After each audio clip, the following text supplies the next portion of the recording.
Адам денесінің құрылысы қандай? Сен бүгінгі сабақта қаңқа ұғымымен танысасың. Қаңқа ағзадағы барлық сүйек. Қаңқа ағзада тірек және қорғаныш қызметін атқарады.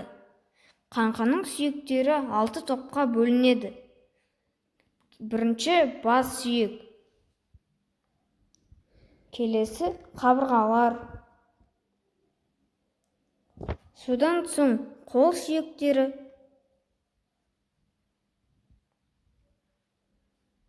Келесі омыртқа. Келесі жамбас сүйек. Ең соңғысы аяқ сүйектері. Сен білесің бе?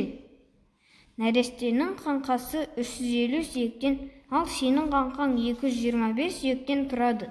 Ересек адамның қаңқасын 205 сүйек құрайды. Адамның жасы ұлғайған сайын сүйектер өзара бітісіп саны азаяды.